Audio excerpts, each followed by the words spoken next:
No niin, isomummu kertoo nyt Sillatauksen Pentin puukkotanssista.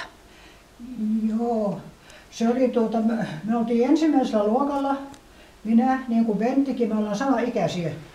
Ja sitten tämä ensimmäisen luokan opettaja, tämä Leppämäki, sitten määräsi meille sitten semmoisen piirileikkilaulun, opetti meille. Ja me oltiin sitten molemmat, minä olin toisella puolella piiriä yksin ja Pentti oli toisella puolella ja meillä ei ollut kummallakaan kaveria.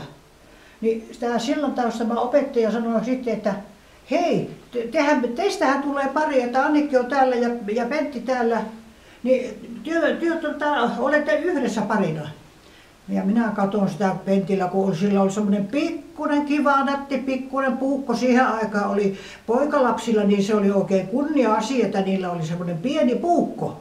Ja se puukko oli koristeltu milloin kullalla, milloin hopealla, milloin mikäkin. Ja ne oli hyvin ylpeitä siitä puukostaan sitten. Ja se oli niin kiva, että kun sitä leikittiin ja hypittiin, niin se aina se puukko niin kivasti heilahti. Ja minä jo siinä mielessä ajattelin, että voi että minä pääsisin tuon Pentin kanssa leikkimään. Niin se olisi kiva nähdä, että miten se puukko heilahtaa sitten tuossa Pentin vyötäröllä, että kun se on niin kaunis tuo puukko, että kun se välkkää noin kauniisti. No, me mentiin sitten, Sillantaus sanoi, että no niin, te menette nyt sitten, te olette pari ja minä otan sitten Penttiä käistä kiinni ja Pentti ottaa minua näin ja me ollaan parina sitten siinä. Ja ai että minä olin ylpeä, kun minä olin opettajan pojan kanssa parina. Eihän tämmöistä voinut tapahtua ollenkaan, mutta se tuli kuin vahingossa näin. No, sitten Leppämäki sanoi, että no nyt sitten leikitään tämä piirileikkilaulu, mikä me on opeteltu. Niin me oltiin kaikki sitten piirissä. Niin sitten minä sen jo hoksin sillä lailla, että kun hypätään sillä lailla yhdellä jalalla aina, niin se puukko heilahtaa aina niin kivasti.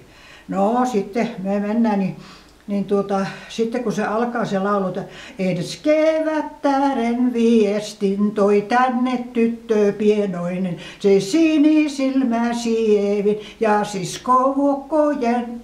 Toi syliin kukkaa kukkuran ja päivän riemun rikkaahan ja hangetkin jo häviää, kun koittaa kevätsää. Ai että kun minä olin onnellinen, mä olin niin onnellinen, että kun mä sain Pentin kanssa tämän leikkiä. Sitten minä menin koulusta kotiin. Ja äiti huomaa minun silmistä, no, mitä siellä koulussa nyt oikein on tapahtunut, kun sä oot ton näköinen. Minä sanoin, et ikinä arvaa, mitä minä sain tehdä tänä päivänä. Minä Pentin kanssa leikin semmoisen leikin ja minä aloin uudestaan ja minä muistin sen heti justiin kaikki ja minä äijille lauloin uudelleen sen laulun ja äitiä nauratti niin kauheasti, sitä nauratti ja sitten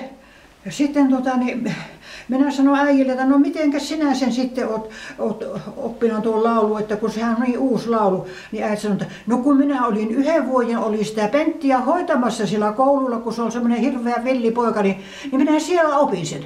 Niin äiti osasi sen laulu jo ennen kuin minä. Ja voi kun meillä oli lystiä sitten ja äitiä nauratti, että vai semmoista peliä sillä koulussa pelataan. Tämmöinen juttu.